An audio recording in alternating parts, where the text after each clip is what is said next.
Hello student, आज आप लोग को क्लास 12th की एक चैप्टर है जिसका नाम है द सोल्जर।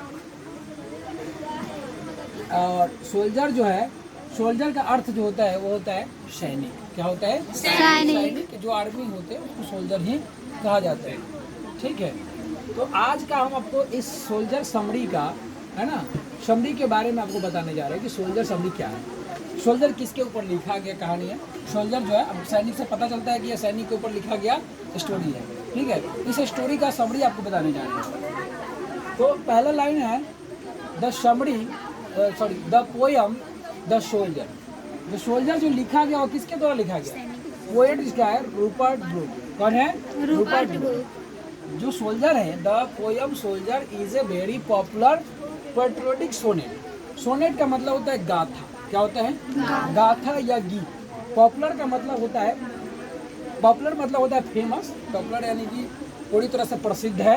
पैट्रियोटिक मतलब होता है देशभक्त। यह एक बहुत ही सुंदर देशभक्ति मतलब लोगों के द्वारा गाया गाथा है ना। It has been composed by poet Rupert Brooke. यह जो लिखा गया, कंपोज किया गया, वह रूपर्ट ब्रूक के द्वारा कंपोज किया गया। ठीक है। Who was the most handsome man. वह जो था बहुत ही सुंदर व्यक्ति था of England of that time. उस समय के इंग्लैंड के बहुत ही सुंदर व्यक्ति थे। इन दिस ब्यूटीफुल सोनेट, यह सुंदर सोनेट में, यह सुंदर गाथा में, गीत में Rupert Brooke describes the feeling, describe व्याख्या करते हैं of an English soldier. English soldier के फीलिंग्स को इस कविता में डिस्क्राइब करके इस गाथा में बताया है। Who is going to foreign country, कहता है जो कि फॉरेन कंट्री में जाता है, टू प्रोटेक्ट हिज मदरलैंड। क्यों जाता है? ताकि अपनी देश की सुरक्षा कर सके, अपनी मातृभूमि की सुरक्षा कर सके। द सोल्जर विशेस, सोल्जर की एक ही विश है, एक ही इच्छा है। If I may martyr in foreign country on the battlefield, कि वह जाए, जब रणभूमि में जाए, लड़ाई के क्षेत्र में जब जाए, तो वहाँ से अपने मातृभूमि के लिए लड़ाई करे, है ना, और वहाँ से जब तक जीत फतह हासिल ना हो तब तक वापस नहीं आए।